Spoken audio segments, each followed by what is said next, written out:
loe me a catchoni, certain be not Naju Chaya. Dogarani Abaduni Adano Ahita Nisa. Yensi hidden Sada Dosa Dawe Padama Dokaram. Abaduni Magondi Lipchikondo. Adano Mimi Adwa Ahita Nisa, Juicy Wallet again Meshigondo. Kamani Amuki Saru the Dukarani, you Leja Goi. Kong le Macombo, go to let Jumishibu, so that Lukisaria, Juana, imitant Luebari. So I say Nayam and no, the guy you might be. Amaduni, Kong le Macombo, no, I don't know, Mimi at the Aida, Nisa, Josie Wallet again, Michigono. Kamani Mukesaru the Dukarani, you Leja Goi. Yagama Jamuru the Wajan Lutodi. He does a juicy wallet against Tarusa, Conley, the Gawi. Dangaman together a juicy, the Conley, a Ludi Wujaro. We send the Ega Abject, but a Maduga alone they are few 9 Goi. Mimi a juicy wallet, the Kishi met. The Kili Conley, a Ludi, a Jori, a Jandy Jaro. Loyara, Joyara, Jayara, Imitangoe, Kapari. A Jule Machine, Conley, Macone, a Lokisari, a Fiori, a Jandy Jaro, Joyara le, Imitan Loyere. Loyara le, Imitan Loyere. Jayara le, Imitan Loyere. Go to the Juicy Beetle, the Kele Conley, so the Lodi Jara, Loyara le Parele, Kati. Joyara le, Kitty, Jayara le, Kitty. Tinema Yaswabiaga. We Surazagani.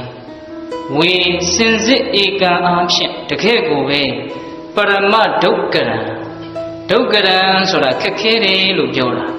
Erima Shiga, Parama Surazagani, Toebi to Horta. Paramas, Londia Gove, the Lulin and the Joda. Kaune aludi, Juji aludi jaro, Kakere hilu, usually mabio.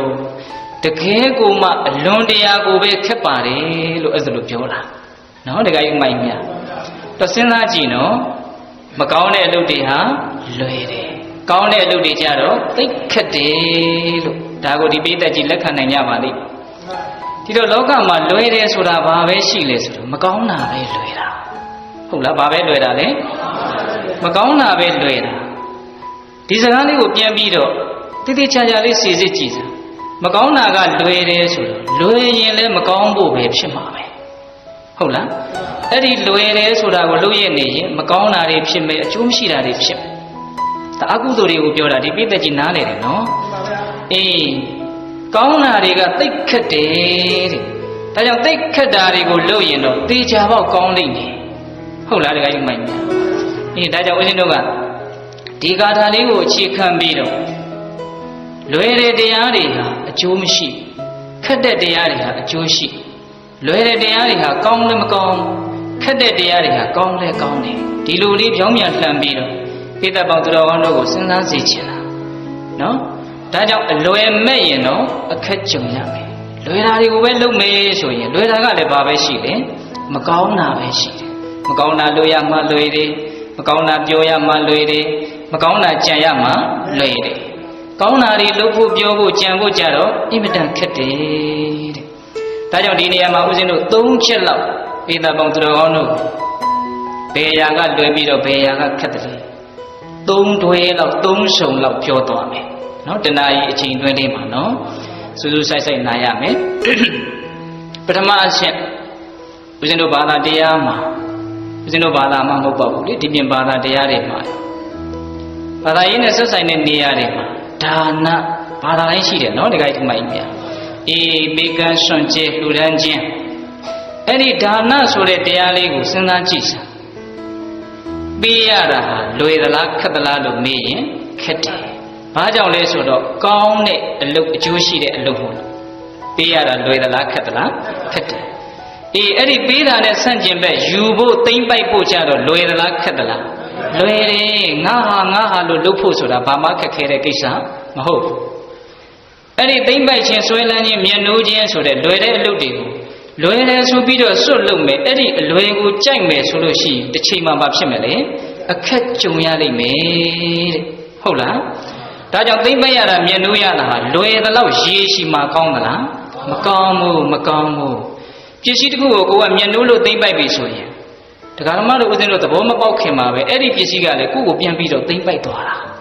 နော်ကိုကပစ္စည်းကိုငါဟာလို့ပြောလိုက်တာနဲ့ထင်လိုက်တာနဲ့တပြိုင်နက်တည်းအဲ့ဒီပစ္စည်းကလည်းမင်းလည်းပဲငါဟာလို့ပြန်ပြီးတော့သိမ့်ပိုက်ပြီးစားပဲမလွတ်လပ်တော့ဘူးနှောင်ဖွဲ့မိသွားပြီဒါကြောင့်ဒီပစ္စည်းလှုပ်ရင်ကိုယ်လည်းလှုပ်တယ်ဒီပစ္စည်းပြက်ရင်ကိုယ်လည်းပြက်တယ်ပြက်တယ်ဆိုတာစိတ်ထဲမှာပြက်သွားတာပြောတာနော်ဟုတ်လားတခါကြီးမိုင်းများသူများပစ္စည်းတွေဘယ်လောက်ပဲပြက်ပြက်စိတ်ထဲမှာစိတ်ပြက်တယ်လို့မရှိဘူးကိုပစ္စည်းလေးကြတော့နည်းနည်းလေးပဲပြက်ပြက်စိတ်ထဲမှာစိတ်ပြက်တယ်ဆိုတာရှိတယ်မဟုတ်လားအေးအဲ့ဒါဘာကြောင့်ပြက်သွားတာလဲကိုဟာလို့ဆွဲလန်းလိုက်လို့ပြက်သွားတာအင်မတန်ထင်ရှားတယ်နော်ဒါကြောင့်ငါကသာသိမ့်ပိုက်တဲ့သဘောရှိတာမဟုတ်ဘူးပစ္စည်းကလည်းငါ့ကိုပြန်ပြီးတော့သိမ့်ပိုက်တဲ့သဘောရှိတာပဲဒါကြောင့်သိမ့်ပိုက်ရတာဟာလွယ်ပေမဲ့လို့ရေရှိမှခွဲခွာကနေခါကာလမှာအင်မတန်ခက်ခဲတတ်တယ်ဒေတာပေါင်းသူတော်ကောင်းတို့အလုံးသိကြပါလေယဟန်တော်တစ်ပါးညီမကတူထားတဲ့သင်္ကန်းကိုဆွဲလန်းလို့အဲ့ဒီသင်္ကန်းကောက်ထဲမှာဆွဲလန်းပြီးတော့သေတော့ဘာဖြစ်သွားလဲလို့ကြားဖို့လေတန်းဖြစ်သွားတာဒီလူတွေကြားဖို့တယ်နော်အဲ့ဒီသင်္ကန်းကောက်ထဲမှာအဲ့ဒီတန်းပြိတာကလေလှည့်လေပြီးတော့နေတာသူသေးသူပြန်တော်မူသွားတော့သူကဒီပစ္စည်းကိုဘယ်သူမှအပ်ထားခဲ့တာမဟုတ်တော့သူ့ရဲ့ပစ္စည်းကတန်ခိကဖြစ်တယ်တန်ခိကဆိုတာတန်ဃာတွေပိုင်တဲ့ပစ္စည်းဘယ်သူမှမပိုင်ဘူးတန်ဃာတွေပိုင်တာအဲ့တော့တန်ဃာတွေကဒီပစ္စည်းကိုဝေဖန်ကြတော့မှခွဲခြားကြတော့မှဘယ်သူယူလို့ပြောတော့မှာအဲ့ဒီမှာအဲ့ဒီသင်္ကန်းထဲမှာဖြစ်နေတဲ့တန်ကြီးကလေငါပစ္စည်းတွေကိုလူတော့မှာဆိုပြီးတော့ကြောက်လွန်းလို့ဒီပစ္စည်းနဲ့သူနဲ့ခွဲရမှာကိုစိုးရိမ်လွန်းလို့အဲ့ဒီသင်္ကန်းနဲ့သင်္ကန်းကောက်ထဲမှာပတ်ပြီးတော့ပြေးနေတာယဟန်တွေကအဲ့ဒါမသိဘူးမြတ်စွာဘုရားကဒိဗ္ဗစက္ခုနဲ့မြင်တယ်အဲ့ဒီတန်ကြီးအော်နေတဲ့တန်ကိုဒိဗ္ဗသုဒ္ဓအဘိညာဉ်နဲ့မြတ်စွာဘုရားကကြားတယ်ကြားတဲ့ကြောင့်ချက်သားတို့အဲ့ဒီတိတ်တရဲ့ယဟန်ကို9ရက်အတွင်းမှာဘယ်သူမှမယူနဲ့မကင်နဲ့ဆိုအသာထားခိုင်းတာအထဲထဲမှာပြဿနာတက်နေတာကိုမြင်တယ်မြတ်စွာဘုရားကဒကာကြီးဒီမိုင်မြသိတယ်နော်အေး9ရက်နေတော့ဒီတန်ပြိတ္တာသေတဲ့အခါကျတော့သုတိတနတ်ပြည်ကိုရောက်တယ်ကံဆိုတာကတော့မတရားသဖြင့်ကြီးတော့မလုပ်ပါဘူးကိုလှုပ်ထားတဲ့အတိုင်းပါပဲဟုတ်လားတန်းဖြစ်ရမယ့်အနေထားပါတော့တန်းဖြစ်တယ်လွတ်ရမယ့်အနေထားပါတော့လွတ်သွားတယ်ဒါကြောင့်အပူလည်းမကြောက်နဲ့မကြောက်ဖဲလည်းမနေနဲ့ဟုတ်လားဒကာကြီးမိုင်မြအေးအဲ့ဒီကြတော့မှမြတ်စွာဘုရားကတန်ဃာတော်တွေကိုဝေဖန်ခိုင်းတယ်ဒီတော့မှမြတ်စွာဘုရားကရှင်သားတို့ဒီအကြောင်းကိုရှင်းပြရင်းနဲ့လူဆန္ဒဆိုတဲ့တဏှာလောဘဟာတိတ်ကြောက်เสียကောင်းတယ်သိမ့်ပိုက်မှုဆိုတာတိတ်ကြောက်เสียကောင်းတယ်အဲ့ဒီသိမ့်ပိုက်မှုဆိုတဲ့အညစ်အကြေးဟာဘာနဲ့တူတယ်လဲဆိုရင်တန်မာတက်နေတဲ့တန်ကြီးနဲ့တူတယ်ဟင်ဒီကမကြီးဘာနဲ့တူတန်ကြီးနဲ့တူတယ်အဲ့ဒီတန်ကြီးဟာတန်ကနေဖြစ်လာပြီးတော့သူဖြစ်ပေါ်လာရတန်ကိုပဲကုံဆုံးသွားအောင်ပျောက်ပြက်သွားအောင်ပျက်စီးသွားအောင်စားဖြစ်တာအဲ့ဒီတန်ကြီးကဘယ်ကဖြစ်လာတာလဲတန်ကဖြစ်လာတာတန်ကဖြစ်လာပြီးတော့အဲ့ဒီဖြစ်ပေါ်ရတန်ကိုပဲစားဖြစ်တယ်အယသာဝမလံသမုဋ္ဌာယတတုဋ္ဌာယဓမေဝခါရတိဧဝံတိရောနာဇာရိနတာနိကမာနိနေယံတိဒုက္ကတိဒီဂါထာလေးကိုမြတ်စွာဘုရားအဲ့ဒီမှာဟောတာနော်အယသာဝသမ္မာသာလိမလံတန်ကြီးဆိုတဲ့အငြိကြီးသည်သမုဋ္ဌာတိဖြစ်ပေါ်၍လာတယ်တန်ကနေပြီးတော့တန်ကြီးဆိုတာဖြစ်ပေါ်လာတန်ထိုဖြစ်ပေါ်လာတဲ့ထိုအငြိကြီးသည်ပဲလျာတန်ထိုဖြစ်ပေါ်လာတဲ့ထိုအငြိကြီးကိုတမေဝထိုအငြိကြီးကပဲလျာထိုဖြစ်ပေါ်လာရတန်ကိုပဲလျာတတုဋ္ဌာယဥဋ္ဌာယထပြီးတော့ခါရတိဝါမြူလေတော့ဤမိမိဖြစ်ပေါ်လာရနေရာကိုမိမိကပဲဝါမြူလိုက်တယ်အဲ့တော့ဒကာဓမ္မတို့ဦးဇင်းတို့စဉ်းစားရမှာကိုယ့်ကိုဖျက်ဆီးသွားမှာဝါမြူသွားမှာဒီပြင်အရာတွေကဖျက်ဆီးမှာဝါမြူမှာမဟုတ်ကိုယ့်ရဲ့စိတ်ထဲမှာအမြင်မရှင်းမှုကြောင့်ဆွဲလန်းเสียလို့ထင်မိတဲ့အတွက်ကြောင့်အဲ့ဒီဆွဲလန်းမိတဲ့မြင်နှုံးမိတဲ့စိတ်ကပဲကိုယ့်ဘဝကိုဖျက်ဆီးမှာဆင်းရဲအောင်လုပ်ဆင်းရဲအောင်လုပ်တတ်တဲ့တရားခံအစ်စ်ကိုလည်းစဉ်းစားတတ်ဖို့လိုတယ်နော်ဒကာကြီးမကြီးမြတ်ပြင်ဘက်ကအရာတွေကဖျက်ဆီးမှလားမဟုတ်ဘူးတန်ကိုပြင်ဘက်ကအရာတွေကဖျက်ဆီးတာလားသူကနေပေါက်ဖွာလာတဲ့တန်ကြီးကဖျက်ဆီးတာလားသူကနေပေါက်ဖွာလာတဲ့တန်ကြီးကဖျက်ဆီးတာဒါကြောင့်မိမိရဲ့အတွင်းတဏ္ဍာမှာဖြစ်ပေါ်နေတဲ့ဒီသိမ့်ပိုက်မှုဆွဲလန်းမှုဆိုတာတွေဟာသိမ့်ပိုက်ရတာဆွဲလန်းရတာလွယ်သလောက်နောက်ဆက်တွဲပြဿနာတွေဟာအင်မတန်ခက်ခဲပါတယ်ရှုပ်ထွေးပါတယ်နော်ဒကာကြီးမကြီးမြတ် ဒါကြောင့်အများကြီးကိုဆွဲလန်းရင်းနဲ့သိမယ်ဆိုရင်ဒီပုဂ္ဂိုလ်ဟာလေအခက်ခဲပေါင်းပြဿနာပေါင်းများစွာကိုရင်ဝယ်ပိုက်ပြီးတော့မရှင်းမလင်းနဲ့အဲ့ဒီကြားထဲမှာနစ်သွားမယ်လို့ဦးဇင်းတို့ထင်တယ်ဟင်တရားကြီးမိုက်မြအဲ့ဒါလက်ခံလားအဲ့ဒါတိတ်တယဟန်ကြီးတို့လို့ကိုဖြစ်မှဆိုးရတယ်နော်ဒါကြောင့်သိမ့်ပတ်ရတာဟာလွယ်ပြီမယ်လို့မခက်ဘူးလားအလွယ်မဲ့ရင်အခက်ကြုံနေဆိုတာအဲ့ဒါကိုပြောတာနော်ပေးရတာများကြတော့အကျိုးလည်းရှိတယ်ကောင်းလည်းကောင်းတယ်ဒီလူတွေဘယ်သူမှမငြင်းနိုင်ဘူးနော်ဉာဏ်ရှိတဲ့လူတိုင်းဘယ်သူမှလည်းမငြင်းပါဘူးနော်ပေးရတယ်ဆိုတာကောင်းလည်းကောင်းတယ်ပြီးတော့ဗာလဲအကျိုးလည်းရှိတယ်အဲ့ဒီအလုပ်တွေကြတော့မခက်ဘူးလားခက်တယ်ပေးရတာအင်မတန်ခက်တယ်နော်ဦးဇင်းတို့ဇတ်တော်လေးတစ်ခုအမှတ်ရတယ်ပြောပြဟိုတုန်းကဘုရားလောင်းကပညာရှိအမတ်ကြီးတစ်ယောက်ဖြစ်တယ်ဘယင်ကြီးတစ်ပါးရဲ့ပညာရှိအမတ်ကြီးတစ်ယောက်ဖြစ်တယ်တနေ့ကျတော့အဲ့ဒီဘယင်ကြီးစီကိုပရောဟိတ်သားဖနှစ်ယောက်လာပြီးတော့ဖူးမြော်ကြအဲ့ဒီပရောဟိတ်ကြီးရဲ့သားကခက်ငယ်ငယ်အရွယ်ရောက်ခါစားအဲ့ဒီကလေးကလေမိဘရဲ့ခေါင်းကြီးကိုမြင်လိုက်ဆွဲလန်းသွားတာအဲ့ဒါနဲ့အိမ်လေးရောက်ပြီးတော့သမင်းမစားဟင်းမစားနဲ့တခါတည်းဒီမိဖုရားမှမရရင်သေပါမယ်ဆိုဖြစ်ခဲ့ဖြစ်ရပရောဟိတ်ကြီးကလည်းဘာမှမတတ်နိုင်ဘူးချော်လို့လည်းမရဘလူပြောလို့မှလည်းမရအဲ့ဒါနဲ့ကဲငါသားအသက်တော့ဒီလိုနဲ့ဆုံးရတော့မှာလားဘယင်ကြီးကလည်းသူနဲ့သိရင်းနှီးတယ်ဆိုတော့အဲ့ဒါဘယင်ကြီးကြီးသွားပြီးတော့အကျိုးအကြောင်းပြောတာပြောတော့ဘယင်ကြီးကစဉ်းစားတယ်တတ္တဝါတူတယောက်ရဲ့အသက်ကိုကယ်ကောင်းပါလေဘယင်ကြီးကစိတ်ကောင်းနှလုံးကောင်းရှိအဲ့ဒါနဲ့ကိုင်းရှိစေငါရဲ့မိဖုရားကိုမင်းရဲ့သားကို9ရက်ပေးမယ်မိဖုရားကိုဘယ်နှစ်ရက်ပေးမှာ9ရက်ပေးမယ်လေတော်တော်ရရောတဲ့ဘယင်ကြီးပဲအဲ့ဒါနဲ့မိဖုရားကို9ရက်ပေးလိုက်တယ်မိဖုရားကလည်းဘယင်ကြီးကအသက်ကြီးဒီလူလင်ကငယ်ငယ်ဆိုတော့အဲ့ဒီ9ရက်အတွင်းမှာသူတို့နှစ်ယောက်မြစ်တာမျှပြီးနန်းတော်မပြန်တော့ပါပဲနဲ့တခြားတိုင်းပြည်ကိုထွက်ပြေးကြတာဗျာနော်မိဖုရားစီစဉ်ကိုစွန့်သွားတာနော်အဲ့ဒီလိုထွက်ပြေးကြပြီဆိုတာလဲသိရောဘယင်ကြီးကလေပေးတော့ကမှ9ရက်ပဲပေးတာဟုတ်လားအဲ့ဒီတော့ဘာဖြစ်တုံးဆိုတော့ဒီမိဖုရားစိတ်နဲ့တမိုင်မိုင်တွေဖြစ်တယ်ဆင်းရဲတယ်ပင်ပန်းတယ်နောက်ဆုံးစိတ်ကသိပ်ပြီးတော့ပင်ပန်းတော့ရုပ်တွေပါပင်ပန်းလာတယ်ဖောက်ပြန်လာတယ်အဲ့ဒါနဲ့နောက်တော့သွေးဝမ်းနေသွားပြီးတော့အင်မတန်ကိုတနာရရကောင်းတဲ့အနေအထားကိုရောက်တယ်ဒီရှင်မင်းကြီး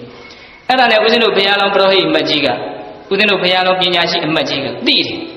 ်ဒီကိစ္စဒါကြောင့်ဖြစ်တာအဲ့ဒါနဲ့တို့ရဲ့ကျေးဇူးရှင်ဘုရင်ကြီးကိုစိတ်ကုမယ်ဆိုပြီးတော့သူ့ရဲ့ဘေးကသူ့ရဲ့လက်အောက်အမတ်2ယောက်ကိုသင်ပေးတယ်ဘုရင်ကြီးကဒီလိုမေးရင်ဒီလိုဖြေလို့တီးလုံးတွေတိုက်ပြီးတော့နော်အဲ့ဒါနဲ့ဘာလို့လဲဆိုဘုရင်ကြီးစိတ်ညစ်တော်မူတယ်ဘုရင်ကြီးကိုပြောတော်ဆက်မယ်ဆိုပြီးတော့ကာပွဲသဘင်တွေမျက်လှဲ့တွေဘုရင်ကြီးရဲ့ရှေ့မောက်ကိုခေါ်ပြီးတော့ဘုရင်ကြီးကိုပြအဲ့ဒီမှာအင်မတန်ဆန်းကျယ်တဲ့မျက်လှဲ့ပွဲတစ်ခုပါတယ်အဲ့ဒါကဘာလဲဆိုတော့30နဲ့2လက်တစ်ရှိတဲ့တန်လျက်ကြီးကိုတခါတည်းကြည်ရင်နဲ့မျိုးချလိုက်တယ်အခု DVD ဘာတွေထဲမှာလည်းလာတယ်မဟုတ်လားမျက်လှဲ့တွေဘာလဲမျက်စိရှိတယ်ဘာတွေဖြစ်သွားမှကိုမသိဘယ်နဲ့လုပ်တယ်လို့လည်းမသိဟုတ်လားအဲ့ဒီတန်လျက်ကြီးကြည်ရင်နဲ့မျိုးသားဘယ်ထက်ရောက်သွားရောအဲ့တော့ဘင်းကြီးကတော်တော်အော်တယ်အဲ့ဒါအမတ်3ယောက်ဘုရားလောင်းဦးစီးတဲ့အမတ်3ယောက်ကလည်းဘေးကနေဝိုင်းပြီးတော့ခါစားနေတာအဲ့ဒါဘင်းကြီးကအော်ပြီးတော့မေးတယ်ဟဲ့ပညာရှိမတ်တို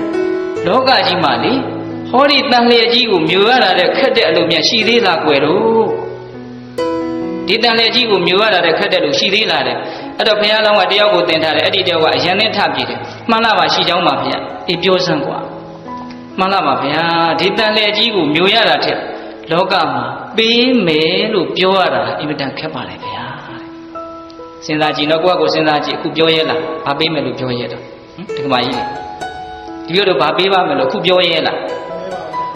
းဘယ်စဉ်းစားရအောင်မယ်ဟုတ်လားစဉ်းစားရအောင်မယ်ဒါကြောင့်32လက်တဲ့တန်လျက်ကြီးကိုမြွေရတာတဲ့ပါလေပေးမယ်လို့ပြောရတာကဘာတဲ့လဲခက်တယ်တဲ့အဲ့တော့ဘင်းကြီးကစဉ်းစားတယ်ငါပရောဟိတ်သားကိုအင်မတန်ပေးနိုင်ခဲ့တဲ့မိဖုရားကိုငါပေးမယ်လို့ပြောလိုက်တယ်ငါသိခက်ခဲတဲ့အလုပ်ကိုလုပ်တာပဲလို့နည်းနည်းလေးကျင့်တတ်မှုရပြီးတော့ယောဂနည်းနည်းလေးတက်တာစားပြုတ်တယ်ဟုတ်လားအဲ့ဒါနဲ့ဆက်ပြီးတော့သူကသိကျင်စိတ်ကပြင်းထန်လာတယ်ဘုရားလောင်းရဲ့အကွက်ထဲကိုတန်းဝင်တာပဲနော်တန်းဝင်တာကဲအမတ်တို့အဲ့ဒီလိုပေးမယ်လို့ပြောရတာခက်တယ်ဆိုတာငါလက်ခံတယ်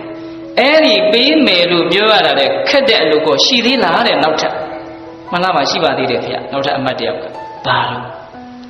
့ပေးမယ်လို့ပြောရတာတဲ့တကယ်ပေးလိုက်ဖို့ကပိုခက်ပါလေဗျာတဲ့ကဲစဉ်းစားတော့ဒ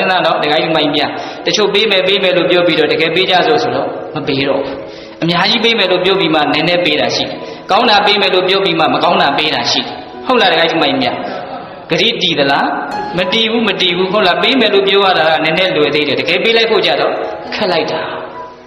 မင်းရဲ့တော်သဘောကျတယ်တဲဟုတ်တာပဲအေးငါပေးမယ်လို့လည်းပြောတယ်တကယ်လည်းပေးလိုက်တယ်တဲဟုတ်တဲ့ငါပဲလို့စဉ်းစားတော့ပီတိဝင်လာတော့တောကကလိုပြောက်တာဟုတ်ဟင်းတခါကြီးမိုင်းမြအဲ့ဒါနဲ့ယောဂကနည်းနည်းတက်တာအဲ့ဒါနဲ့သူသိကျင်စိတ်ကိုမမျိုးသိမ့်နိုင်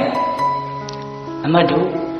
အဲ့ဒီတကယ်ပေးလိုက်ရတာခက်တယ်ဆိုတာလည်းငါယုံကြည်တယ်အဲ့ဒါတည်းခက်တာမြန်နောက်ထပ်ရှိသေးလားမှန်လားပါရှိပါသေးတယ်ဖေအဲ့ဒါဖေလောင်းဖြစ်ပါတော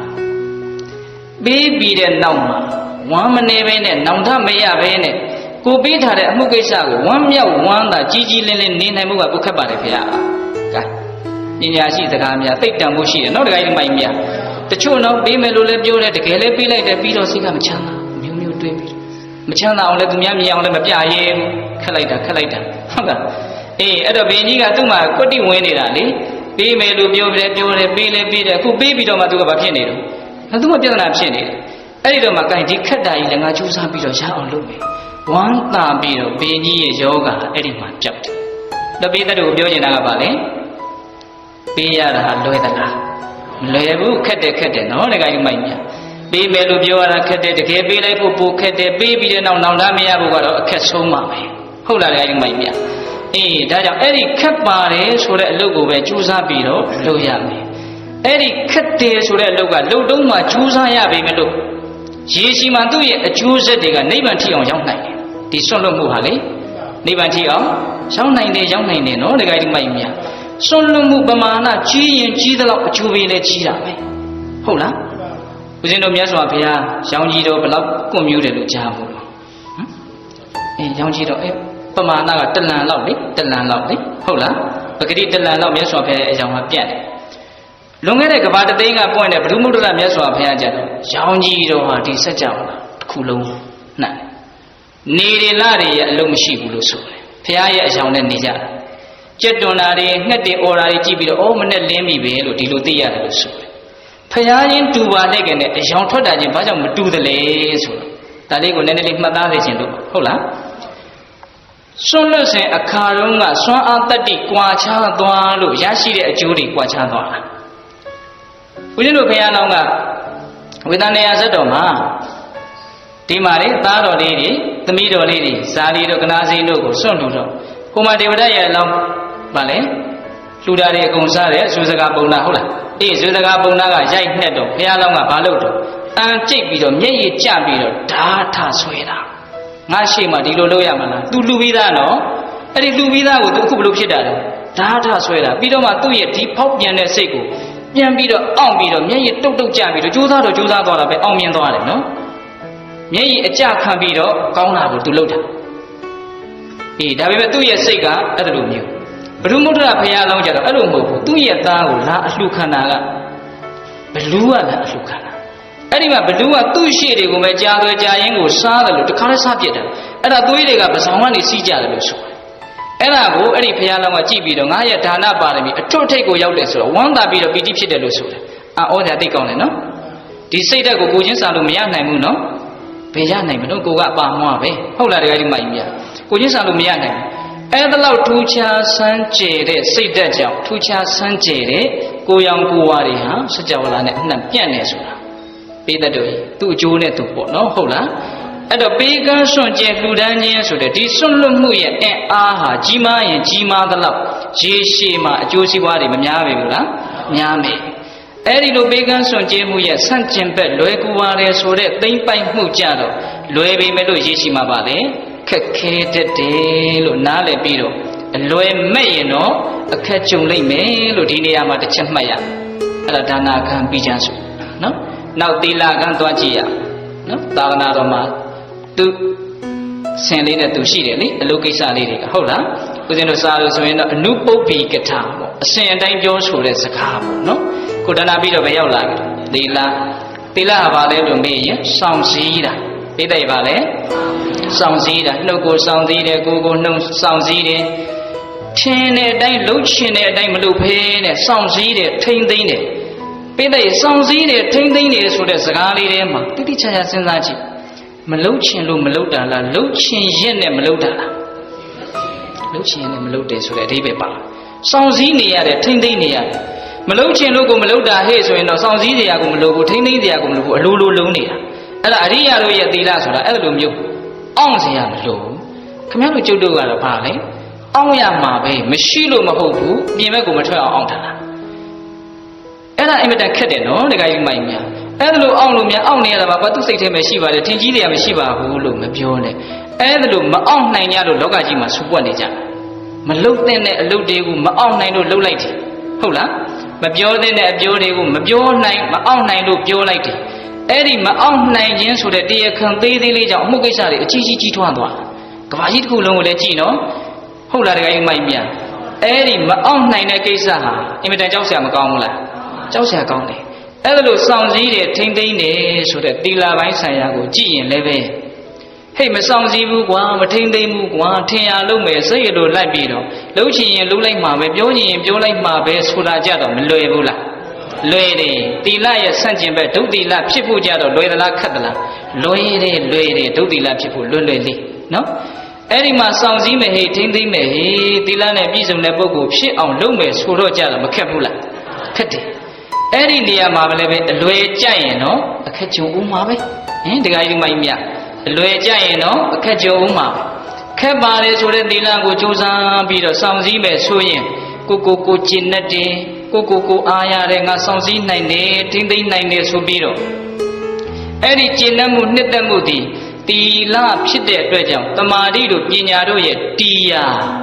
နော်တမာတိတို့ပညာတို့ဟာတရားဖြစ်တဲ့အတွက်ကြောင့်ဓာတ်တဲ့မြင့်မြတ်တာကိုလှမ်းသွားဖို့အင်မတန်လွယ်သွားတယ်။ဒါကြောင့်သီလအရေးမကြီးဘူးလား။ကြီးတယ်လွယ်တယ်ဆိုပြီးတော့သွားမလုပ်နဲ့နော်။ကျမ်းရင်ကျမ်းတော့သူကလည်းပဲတန်ပြန်နေလာမယ်။ခုဒကာမတို့ဦးဇင်းတို့ဒီထဲမှာတရားနာနေတဲ့ပုဂ္ဂိုလ်တွေကတော့သိကြမ်းကြမ်းတန်တန်သီလကိုချုပ်ဖောက်တဲ့အစားတွေတော့ပါမယ်မထင်ပါဘူး။ဟုတ်လားဒကာကြီးမိုင်မြတ်တတ်တယ်ဆိုတဲ့အဆင့်ရှိမယ်လို့ဦးဇင်းတို့မထင်ဘူးဟုတ်လားခိုးတယ်ဆိုတာတွေရှိမယ်လို့ဦးဇင်းတို့မထင်ဘူးဟုတ်လာ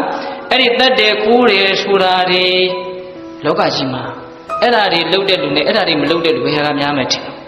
အဲ့ဒါတွေလှုပ်တဲ့လူတွေကများတာပေါ့နော်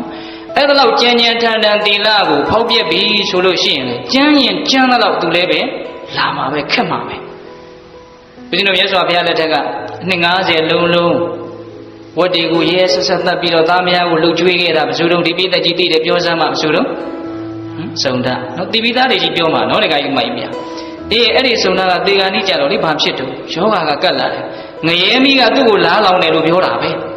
သူကသိကျမ်းနဲ့ကျမ်းလောက်အောင်ထိသူဖောက်ဖြက်ခဲ့လို့ကျမ်းတာနဲ့တန်တာသူရတယ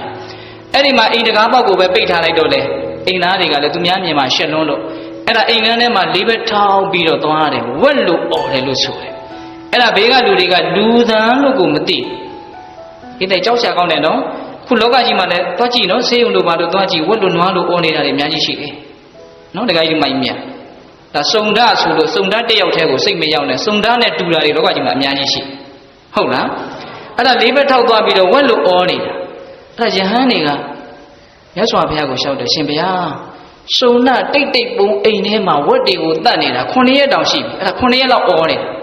ရှင်သားတို့ဝက်တွေကိုတတ်နေတာမဟုတ်သူကိုယ်တိုင်ဝက်လို့អော်နေတာဘုရားကတော့မြင်တာပေါ့ဗျာအဲ့ဒီမှာယဟန်တွေတော်တော်လန့်အဲ့ဒီလိုဝက်လို့អော်ပြီးတော့သေပြီးတော့မှသူအဝေကြီးငရဲကိုရောက်တယ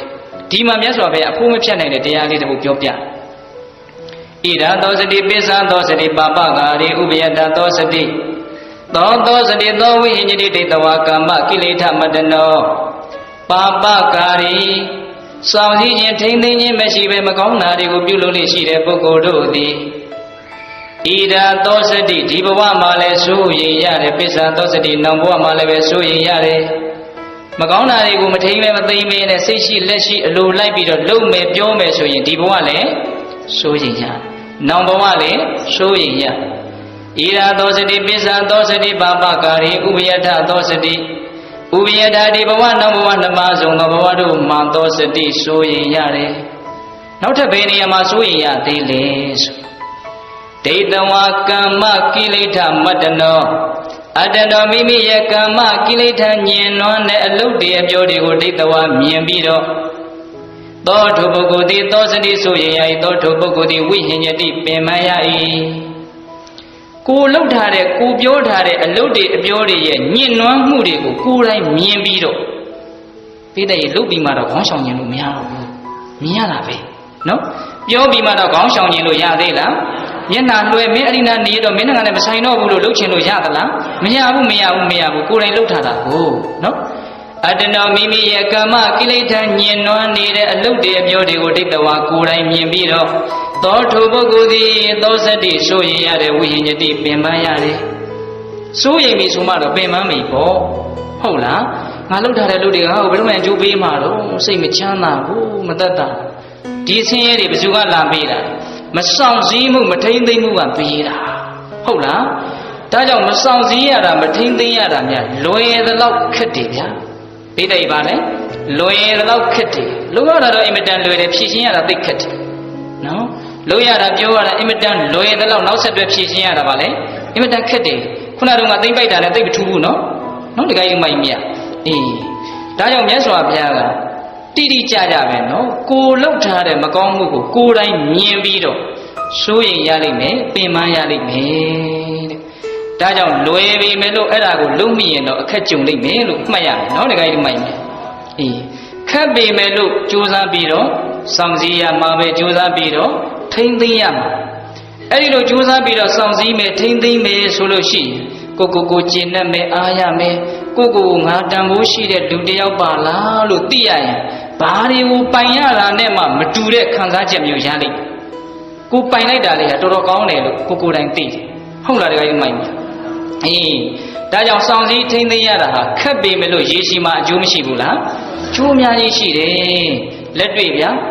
တီလဆိုတော့တမာရီရဲ့တရားပညာရဲ့တရားဖြစ်တဲ့ကြီးကျယ်မယ်မြင့်မြတ်မယ်မြတ်စွာဘုရားဟောထားတဲ့အများကြီးရှိပါတယ်နောက်ဆုံးနိဗ္ဗာန်ထိတခါတဲ့အကျိုးတွေဇက်တိုက်ဒီလိုသွားတယ်လို့ဆိုဟုတ်လားအေးတကယ်လို့ကိုကအလွယ်ကြိုက်မယ်ဆိုလို့ရှိရင်တော့ခက်လိမ့်မယ်ဟုတ်လားဘုရားတို့စာပေထဲမှာပေးတဲ့တို့လည်းသိပါတယ်သတိပေးတဲ့အနေနဲ့ထပ်ပြီးတော့ပြောပြမဆောင်စည်းမထိမ့်သိမ့်တဲ့ပုံကိုယ်တွေဟာဘေးကြီးလေးမျိုးဆိုင်တတ်တယ်လို့ဆိုပြီးတဲ့ဘေးဘယ်နှမျိုးလဲ၄မျိုးနံပါတ်1အတ္တနုဝါဒဘေးကိုဆွတ်ဆွဲတဲ့ကဲ့ရဲ့တဲ့ရှုံချတဲ့ဘေးနော်နံပါတ်2ပရာနုဝါဒဘေးကသိတဲ့လူတွေကအထင်သေးတဲ့ဘေးသူများကအထင်သေးနေတာကိုလည်းသိတာပဲသိရင်ကိုယ်စိတ်ထဲပဲခံရခက်တယ်အဲ့ဒါလည်းဘေးသင့်နေတာပဲတခါကြီးမိုက်မြတ်ကိုကအထင်သေးတရားတွေလုပ်ပြီးတော့ပဝန်းကျင်ကကိုယ့်ကိုအထင်ကြီးပါစေဆိုလို့ဖြစ်မလားအဲ့ဒီလိုပရာနုဝါဒဘေးသူတို့ရဲ့ကဲ့ရဲ့ရှုံချအပြစ်တင်အထင်သေးတဲ့ဘေးကိုခံရမှာပဲမလွယ်နဲ့ဘူးနော်တခါကြီးမိုက်မြတ်အတ္တနုဝါဒဘေးပရာနုဝါဒဘေးနောက်ဒန္တဘေးတဲ့သိဆိုးသွားလာရင်ဒဏ်ခတ်ခံရမယ်ထောင်ကျမယ်ငွေရော်ရမယ်ဟုတ်လားနောက်ပါလေဒုက္ခတိဘေးတဲ့သေပြီးတဲ့နောက်မှာမကောင်းတဲ့နေရာတွေကိုရောက်တတ်တယ်တဲ့ဒါကြောင့်လွယ်သလောက်ခက်တယ်တဲ့မဆောင်စည်းရတာမထိမ့်သိမ်းရတာများဟုတ်လားတကယ်မိုက်မြပြစ္ဆုတ်ပန်လည်းခက်တယ်တန်တရားလည်းခက်တယ်ကြားဘူးတယ်နော်ဒုသနာတော်တို့ကြားဘူးတယ်နော်အဓိပ္ပာယ်ကဘာပြောတာလဲငရဲကနေလှမ်းអော်တာငါတို့လုပ်ခဲ့တာမှားပါပြီလူဘဝရောက်ရင်တော့ဒါမျိုးမလုပ်တော့ပါဘူးနောင်တရလို့ဘာလုပ်နေတာလဲလို့မေးရင်ဖြောင်းချက်ပေးနေတာပိဋိဘာလုပ်နေတာလဲဖြောင်းချက်ပေးနေတာသိတနာစရာကောင်းတယ်နော်ဒါကြောင့်မဆောင်စည်းမထိမ့်သိမ်းခြင်းသည်လွယ်သလောက်ခက်တယ်ဆောင်စည်းခြင်းထိမ့်သိမ်းခြင်းသည်ခက်သလောက်ရရှိမှလွယ်ကူစေလိမ့်မယ်လို့ကိုအဲ့ဒါလိုနားလေသဘောပေါက်ပြီးတော့ခက်ပါတယ်ဆိုတဲ့စောင့်စည်းခြင်းထိမ့်သိမ်းခြင်းကိုပဲတစပုပ်ပြီးတော့ကြီးကျယ်လာအောင်ကြိုးစားရပြီဘူးလားကြိုးစားရမယ်ဟုတ်လားနှစ်ပိုင်းပြီးသွားနော်သိမ့်ပိုက်ခြင်းနဲ့ဆွန့်လွတ်ခြင်းစောင့်စည်းခြင်းနဲ့ဗျံပရာနေခြင်းနှစ်တွဲပြီးသွားပြီနော်နောက်ဆုံးအဆင့်မြင့်ဆုံးအတွဲကိုသွားရအောင်အဲ့ဒါပါလေဘာဝနာပိုင်းဆိုင်ရာရောက်လာပြီပြည့်တဲ့ရေရောက်လာပြီတော့ဘာဝနာပိုင်းဆိုင်ရာရောက်လာဘာဝနာဆိုတော့ဦးဇင်းတို့အတူတူပဲပြောကြပါစို့သမထဘာဝနာရဲ့ဝိပဿနာဘာဝနာရဲ့လို့နှစ်မျိုးရှိအာယုန်တစ်ခုတည်းမှာစိတ်ကိုတီအောင်ငြိမ်အောင်ထားပြီးတော့မကောင်းမှုတွေကိုခွာထားတယ်ဆိုရင်ဒါသမထပေါ့နော်ဖြစ်ပေါ်တိုင်းအာယုန်တွေကိုဖြစ်နေတိုင်းမှာဖြစ်နေတဲ့အတိုင်းလေးရိုးရိုးလေးသိနေတယ်အဲ့ဒါဝိပဿနာပေါ့ဒါရှင်းရှင်းလေးပြောတာနော်အာယုန်တစ်ခုတည်းကိုပဲဒီပညာတွေမသိနဲ့လို့ထိမ့်ချုပ်ပြီးတော့သိပြီးတော့လောဘဒေါသကင်းအောင်နေနေရင်သမထဟုတ်လားအဲ့ဒီသမထတဲ့ဝိပဿနာကြတော့ဖြစ်အောင်လုပ်နေတာမဟုတ်ဘူးဖြစ်နေတာကိုသိတာပြီးတဲ့ဝိပဿနာဆိုတာဖြစ်အောင်လုပ်တာလားဖြစ်နေတာကိုသိတာလား သူဘာမှဖြစ်အောင်သူမလုပ်ဘူးသူကဘေးကနေလွတ်လွတ်ပဲသူကကြည်တာဒါကြောင့်ဦးဇင်းတို့မဟာကြီးစတော်ကြီးရဲ့ဆရာဖြစ်တဲ့ပထမင်းကွန်းစီတော်စတော်ကြီးဗာပြောထားတယ်ဖြစ်အောင်လည်းမလုပ်နဲ့ပြက်အောင်လည်းမလုပ်နဲ့ဖြစ်တာပြက်တာသိပါစေအင်မတန်နှစ်သာရနဲ့ပြီးသွားဟုတ်လားဖြစ်အောင်လည်းမလုပ်နဲ့ပြက်အောင်လည်းမလုပ်နဲ့ဖြစ်တာပြက်တာသိပါစေဖြစ်အောင်လုပ်တော့လောဘပြက်အောင်လုပ်တော့ဒေါသဖြစ်တာပြက်တာမသိတော့မောဟကဲဒါနေတိုင်းရွတ်နေဖို့ကောင်းတယ်ဟင်တခါကြီးမိုက်မြတ်ဖြစ်အောင်လည်းမလုပ်နဲ့ပြက်အောင်လည်းမလုပ်နဲ့ဖြစ်တာပြက်တာသိပါစေနော်ဖြစ်အောင်လုပ်တော့လောဘဟုတ်တယ်တခါလေတရားထိုင်ရင်းနဲ့လောဘတွေဖြစ်နေတာတခါတလေကိုကတရားလေးထိုက်တော့မှတ်ဘူးတော့အေးချမ်းမှုလေးငြိမ်းချမ်းမှုလေးကရဘူးထားရောနောက်တစ်ခါထိုင်တော့မသိမသာစိတ်ထက်ကအဲ့ဒါကိုလိုချင်နေရောအဲ့ဒါရဖို့အတွက်ကြိုးစားပြီးတော့ကြိတ်ပြီးတော့ခဲပြီးတော့လှုပ်ရောလမ်းကချွဲချော်ပြီးတိတရားရှိတာလေးတိတဲ့အလုပ်ကိုလုပ်ရမယ့်ကိစ္စကိုချမ်းသာကိုသူ့အတ္တနဲ့ရှားနေတာပြီးတဲ့ရသေးလားအဲ့ဒီလိုရခြင်းတဲ့ဇောတွေကက်နေနေငကိုယ်တုံးကတော့တောင်မှမငြိမ်းချမ်းတချို့ပြောတယ်နော်ငါငကိုယ်တုံးကဒီလိုငြိမ်းချမ်းတာလေးရလိုက်တယ်တခါပဲရလိုက်တယ်နောက်မရတော့ဘူးတဲ့အဲ့လိုပြောတာတွေကြားဘူးလားကြားဘူးလေဟုတ်လားအဲ့ဒါဘာလုပ်နေတာလဲဖြစ်အောင်သူလုပ်နေတာဝိပဿနာဆိုတာဖြစ်အောင်လုပ်ရမှာလားမဟုတ်ဘူးဖြစ်တာပြက်တာသိရမှာနော်ဖြစ်အောင်လုပ်တော့ပါလေလောဘတဲ့ကဲပြက်အောင်လုပ်တော့ဒေါသတဲ့ဟောတခါတလေကျတော့ခန္ဓာကိုယ်ကငြိမ်ငြိမ်လေးထိုင်နေမှပေါ်ပြီးပေါ့ဝေဒနာတွေကသွေးလေးအသွားလာတဲ့ကတိကောက်တွေဖြစ်တော့ပေါ်ပြီးပေါ့ဒုက္ခဝေဒနာတွေကဟုတ်လားအဲ့ဒီလိုဒုက္ခဝေဒနာတွေပေါ်လာတော့ဘာဖြစ်ချင်ပျောက်ချင်လာတယ်ဟုတ်လားပျောက်ချင်လာတော့အဲ့ဒါကိုပျောက်ဖို့ဆိုတဲ့ရည်ရွယ်ချက်နဲ့အတင်းတွန်းပြီးတော့မှတ်ကြရောပိဿရေပျောက်ဖို့ဆိုတဲ့ရည်ရွယ်ချက်နဲ့မှတ်ရမှာလားသိရမှာလားမဟုတ်ဘူးပျောက်ဖို့ဆိုတဲ့ရည်ရွယ်ချက်နဲ့သိရမှတ်ရမှာမဟုတ်ဘူးသိဖို့ဆိုတဲ့ရည်ရွယ်ချက်နဲ့သိရမှတ်ရမှာအဲ့ဒါကဘာလဲဆိုတာကိုသိဖို့ဆိုတဲ့ရည်ရွယ်ချက်နဲ့မှတ်ရသိအောင်မှတ်ရမှာလားပျောက်အောင်မှတ်ရမှာသိအောင်မှတ်ရမှာသိတာကပြင်တယ်ပျောက်ချင်တာမပျောက်ရင်အလိုမကျတဲ့ဒေါသကဝင်တော့တရားထိုင်ရင်လည်းအဲ့ဒါအကုသိုလ်ဖြစ်နေတာနော်ဖြစ်အောင်လုပ်ရင်လောဘပြက်အောင်လုပ်ရင်ဒေါသတခါတခါကျတော့ဖြစ်အောင်လည်းမလုပ်ဘူးပြက်အောင်လည်းမလုပ်ဘူးဘာဖြစ်နေဆိုတော့ဘာဖြစ်နေမှန်းကိုမသိဖြစ်တာပြက်တာဘာမှမသိတော့အဲ့ဒီလိုဖြစ်တာပြက်တာမသိတော့ပါလေမောဟအဲ့တော့ဝိပဿနာဆိုတာဖြစ်နေတာကိုသိတာဖြစ်အောင်လုပ်တာမဟုတ်ဘူးနော်ဖြစ်နေတာကိုသိတာအဲ့ဒီလိုသမထဘာဝနာဝိပဿနာဘာဝနာမှာဘာပြဋ္ဌာန်းလဲဘာအရေးကြီးဆုံးလဲဆိုတော့တတိပြဋ္ဌာန်းတယ်ပြီးတယ်ဘာပြဋ္ဌာန်းလဲတတိပြဋ္ဌာန်းတယ်အဲ့ဒီတတိကလေးရှိနေရင်သမထလည်းပဲသွားတာပဲကောင်းတာပဲအဲ့ဒီတတိကလေးရှိနေရင်ဖြစ်ရပေါ်ရထင်ရှားရအာယုံလေးပေါ်မှာတတိလေးကစီးစီးပြီးတော့လိုက်နေတယ်ဒါလေးကိုတိပြီးတော့နေနေတယ်ဆိုလို့ရှိရင်အဲ့ဒီဝိပဿနာကိစ္စကလည်းပါလေပြီးပြန်တာပဲဟုတ်လားတတိလေးရှိလိုက်ရင်နောက်ကျတော့ပညာကတဖြည်းဖြည်းနဲ့သိလာတယ်ကြည်ပါများတော့သိတယ်ပေါ့ဗျာဟုတ်လားအေးအဲ့ဒါလို့တတိနဲ့နေတယ်မမေ့ပဲနဲ့နေတယ်တတိဆိုတာကိုလေမမေ့ခြင်းလို့ဘာသာပြန်တော့တချို့ကငကိုယ်တုံးကဟာတွေကိုမှတ်မိတဲ့သင်ညာနဲ့ရောတတ်တယ်တတိကသင်ညာမဟုတ်ဘူးနော်မှတ်ဉာဏ်မဟုတ်ဘူးဟုတ်လားတကယ်မိုက်မြမှတ်ဉာဏ်မဟုတ်ဘူးတတိဆိုတာဘာလဲဆိုရင်လုံးလုံးစေဖြစ်နေတာကိုဖြစ်နေတဲ့အတိုင်းသူ့အရှိသဘောအတိုင်းကိုတိတိကျကျမှန်မှန်ကန်ကန်သိနေတာအဲ့ဒါတတိဟုတ်လားသင်ညာဆိုတာကအဲ့လိုမဟုတ်ဘူးသင်ညာဆိုတာဘာလဲသင်ညာဆိုတာတန်လန့်နဲ့တူတယ်မဟုတ်တာကိုအဟုတ်ထင်ပြီးတော့မှတ်ထားတာလူမဟုတ်တာကိုလူလို့သိတယ်အယောင်တွေကိုမှတ်တယ်ပုံသဏ္ဍာန်တွေကိုမှတ်တယ်အမျိုးမျိုးမှတ်တယ်ကောင်းတယ်ဆိုတယ်အမျိုးမျိုးမှတ်တယ်သင်ညာနဲ့အင်မတန်ချေနော်မြင်တာကိုသင်ညာဖုံးတော့သင်္ကာမကင်းဖြစ်တတ်တယ်ဆိုတော့ကြားဖို့လေပေါ့လားအေးသင်ညာတွေဖုံးတယ်သင်ညာဆိုတာတန်လျက်နဲ့တူတယ်တန်လျက်ဆိုတာရေးနဲ့နေပူတဲ့အခါမှာထလာတယ်ဘွေးရကြည့်တော့ရေတွေလို့ထင်တယ်တကယ်ရေဟုတ်သလားမဟုတ်ဘူးသင်ရဲ့ခန္ဓာဆိုတာတန်လျက်နဲ့တူတယ်အလိညာသဘောပဲတကယ်စင်စစ်ကနော်တကယ်ယူမိုက်မြအဲ့တော့တတိနဲ့သင်ညာဆိုတာအင်မတန်ကွာခြားတယ်တတိဆိုတာဘာလဲဖြစ်နေတာကိုဖြစ်နေတဲ့အတိုင်းဖြစ်နေတဲ့အခိုက်အတန့်မှာဒီတိုင်းလေးယူလေးသိတာအဲ့ဒါဘာလဲတတိအဲ့ဒီလိုတတိကလေးနဲ့ရုပ်ပိုင်းဆိုင်ရာဖြစ်လာသည်ဖြစ်စေတွေးတာတွေဖြစ်စေခံစားတာတွေဖြစ်စေမိမိခန္ဓာကိုယ်မှာဖြစ်ပေါ်တိုင်းထင်ရှားတဲ့တရားတွေကိုတိပြီးတော့နေနေတယ်ဆိုလို့ရှိရင်အဲ့ဒါဘာလဲဝိပဿနာရှုနေတယ်ဒါတတိပဋ္ဌာန်အလုပ်ကြီးတစ်ခုလုံးကိုဦးဇင်းတို့အကျဉ်းချုပ်ကလေးပြောပြတာနော်တခါကြီးမိုက်ပြအဲ့ဒါလို့တတိနဲ့နေရတာနဲ့တတိနဲ့မနေပဲနဲ့မေရောအာယုန်ဒီခေါ်ရနောက်ကိုလိုက်ပြီးတော့မျောပြီးတော့ဖြစ်တယ်လို့ပဲနေလိုက်တာနှစ်မျိုးရှိတယ်နော်နေခြင်းကတတိနဲ့တခါလေဖြစ်နေတာကိုသိပြီးတော့နေတာတတိမပါတာကအတိမပါတော့ပဲနဲ့ဖြစ်တယ်လို့နေလိုက်တာဖြစ်နေတာကိုသိတာနဲ့ဖြစ်တယ်လို့နေတာနဲ့တူသလား မတူအင်မတန်ကွာခြားတယ်ကြိုးချင်းကပ်ပြီးတော့သွားနေတဲ့လူ2ယောက်လိုပဲဟုတ်လားတခါကြီးမိုင်းမြအေးအဲ့တော့တတိနဲ့နေရတာနဲ့ဖြစ်တယ်လို့နေရတာဘယ်ဟာကလွယ်ဖြစ်တယ်လို့နေရတာကလွယ်တယ်လွယ်လို့လည်းပဲအဲ့လိုပဲနေကြတာပဲမဟုတ်လားဟင်တခါကြီးမိုင်းမြလွယ်တယ်လို့ပဲနေကြတာဒါဦးဇင်းတို့လည်းဒီတိုင်းပဲနော်တခါဓမ္မတို့ကြီးဦးဇင်းတို့ကပလင်ပေါ်ကနေပြီးတော့ဟင်းဟောက်ပြောနေတာမဟုတ်ဘူးဟုတ်လားတခါကြီးမိုင်းမြဖြစ်တယ်လို့နေကြတာမြတ်စွာဘုရားကအဲ့ဒါကြောင့်ဖြစ်တယ်လို့မနေကြနဲ့ဖြစ်နေတာလေးကိုတိပြီးတော့နေကြအဲ့ဒါဆိုရင်မင်းတို့ထင်တာနဲ့တကယ်ဖြစ်နေတာနဲ့ဘလောက်ကွာခြားတယ်ဆိုတာမင်းတို့သိလိမ့်မယ်ဟုတ်နောက်တခါကြီးမိုင်းမြခုတက္ကရာမတို့ဦးဇင်းတို့တွေကဖြစ်တယ်လို့နေတာဖြစ်နေတာကိုမသိတဲ့အခါကျတော့ဖြစ်နေတာနဲ့ကိုထင်တာနဲ့ကလုံးဝပါစင်အောင်လွဲနေတယ်ဖြစ်နေတာကတစ်မျိုးကိုထင်တာကတစ်မျိုးနော်ဖြစ်နေတာကဘာလဲတစ်မျိုးကိုထင်တာကတစ်မျိုးအဲ့ဒီမှာပြဿနာတွေအကြီးကျယ်တက်တယ်လွဲမှားမှုတွေကအဲ့ဒီကစဟုတ်လားတကယ်မိုင်းမြဒါကြောင့်ဖြစ်တယ်လို့နေတာဟာအင်မတန်လွယ်တယ်ဟုတ်လားဖြစ်နေတာကိုသိနေတဲ့တတိနဲ့နေရတာကြတော့အင်မတန်ပါလဲခက်တယ်တဲ့အင်မတန်ခက်တယ်အဲ့ဒီခက်တာကိုပဲကြိုးစားပြီးတော့လုပ်ရမယ်လွယ်တဲ့လမ်းကိုလိုက်မယ်ဆိုပြီးတော့တရားဓမ္မတို့ဦးဇင်းတို့တွေဖြစ်တယ်လို့ပဲနေကြမယ်ဆိုရင်တော့ဖြစ်နေတာကိုသိနေတဲ့လူနဲ့အင်မတန်ကွာခြားသွားလိမ့်မယ်အဲ့ဒီကွာခြားချက်ထူးခြားချက်ကလေးနှစ်ခုကိုတရားဓမ္မတို့ရဲ့နားထဲမှာရိုးနေအောင်ကြားဘူးတဲ့ဂါထာလေးနဲ့ဦးဇင်းကပ်ပြီးတော့ရှင်းပြမယ်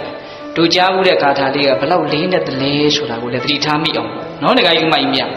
ဖြစ်တယ်လို့နေတာရဲ့ဖြစ်နေတာကိုသိတယ်ဆိုတဲ့သဘောရဲ့ဘလောက်ကွာခြားတယ်လဲဆိုတာပြောပြအပမရောအမတံပဒံပမာဒောမေဇုနောပဒံအပမထာနာမိယံတိပမထာယထာမတာဒါလေးကြားဘူးတယ်နော်အပမဒောအမတံပဒံပမာဒောမေဇုနောပဒံအပမထာနာမိယံတိပမထာယထာမတာကြားဘူးတယ်နော်အတောကမင်းကြီးဗုဒ္ဓဘာသာဖြစ်ပြီးတော့အကုန်ပြောင်းလဲသွားတာဒီကာထာကြောင့်လို့လေဒီလူတွေသိတယ်နော်အနောယထာမင်းကြီးပြောင်းလဲသွားတာလေဒီကာထာကြောင့်လို့သိတယ်နော်ကြားဘူးတယ်မဟုတ်လားတခါယူမိုက်မြအဲ့ဒီကာထာလေးသိကောင်းတယ်သိလားအပမာရောဖြစ်တယ်လို့နေခြင်းတတိကင်းမဲ့စွာနေခြင်းဆိုတဲ့အပမာဒတရားသည်အပမာရောတတိနဲ့နေခြင်းဖြစ်နေတာကိုသိခြင်းဆိုတဲ့အပမာဒတရားသည်အမတံပဒံမတေယနိဗ္ဗာန်သို့ရောက်ခြင်းဤအကြောင်းဒီဖြစ်နေတာကိုတိနေတဲ့တတိနဲ့နေတယ်ဆိုတဲ့အပမာဒသည်မတေယနိဗ္ဗာန်သို့ရောက်ခြင်းရဲ့အကြောင်းတဲ့သူနိဗ္ဗာန်ဘက်ကိုဥလှည့်နေတယ်